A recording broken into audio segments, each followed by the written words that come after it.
इतनी मार खाने से बेहतर है कि आप अपना पेशा बदल दें। अब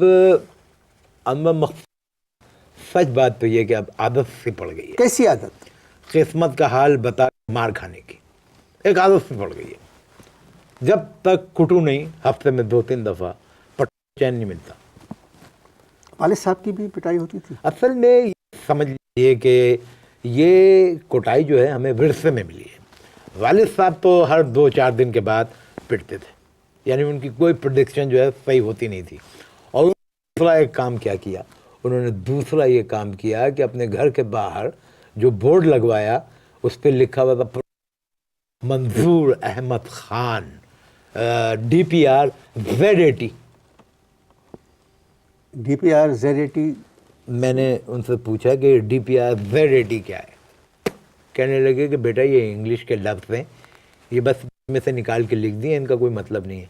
लेकिन कहने लगे कि ये DPR Z80 लिखने से एक फायदा ये हुआ है कि जो है वो बहुत ऊंचा हो गया है।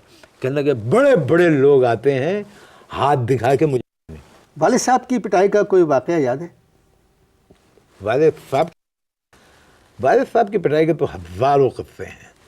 उसमें तो अभी किताब भी आने वाली है, पिटाई नामा। प्रोफेसर थे? प्रोफेसर कहाँ पे हो? कभी दिल में ख्याल आया आप लोगों के कि साफ सुथरी जिंदगी गुजारी जाए? दिल में एक दफ़ा ख्याल आया था, लेकिन एक वाक़या ऐसा हुआ कि अब आप ये देखिए कि एक दफ़ा मेरे पास एक रिटायर्ड कर्नल है, मेरे मैनेजर ने उनके बारे में कोई इन्फॉर्मेशन मुझे दी नहीं। अचानक आ गए? यहाँ अचानक आ गए। अब ये मालूम करने में तो मुझे आधा घंटा लग गया, बड़ी मेहनत की। आधे घंटे बाद मैंने उनसे कहा, मैंने कहा सर आप कोई खेल खेलते हैं? ये सुन कहने लगे ब्यूटीफुल, वेरी गुड, मैं गोल्फ खेलता हूँ। मैंने कहा सर वो तो आपकी उंगलियां बता रही हैं कि आप गोल्फ खेलते हैं। फिर मैंने दूसरा तुक्का मारा, मैंने कहा सर आपके 2 मकान हैं।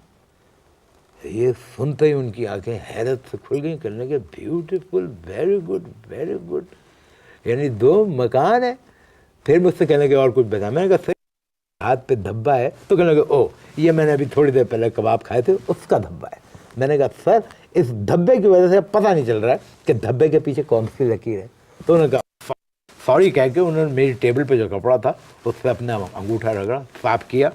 मैंने उसको देखा और मैंने देख के कहा, मैंने कहा सर आपका एक मकान इस्लामाबाद में, दूसरा कराची में। ये सुनते तो उनकी बाजें खिल गई।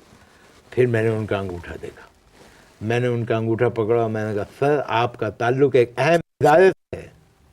बस ये सुनते ही वो यरक गए, कहने लगे कि तुमने कैसे अंदाजा लगाया कि मेरा ताल्लुक जो है एक अहम इदारे से? ये कैसे? उन्होंने मेरा अंगूठा मोड़ना शुरू कर दिया। आपका अंगूठा मोड़ा? मेरा अंगूठा, जब मेरा अंगूठा मोड़ा, कहने बताओ ये अंगूठे से कैसे पता चला कि मेरा ताल्लुक इदारे से? मैं कहा सर वो तो प्रॉपर्टी की वजह से अंगूठा तो खाम आ गया। आपको बहुत तकलीफ हुई? बहुत तकलीफ।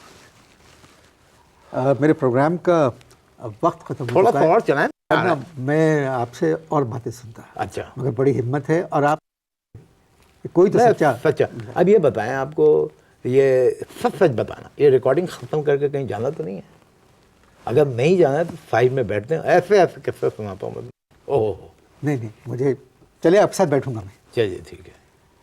आपने बुलाया था मैंने मुस्तकबिल का हाल पूछने के लिए कि आने वाले दिनों में क्या होगा। इन्होंने जाने वाले दिनों में क्या हुआ इनके साथ वो किस्से सुनाए, आपने भी सुने। इजाज़त दीजिए, अगले हफ्ते फिर मुलाकात होगी। खुदा हाफ़िज़।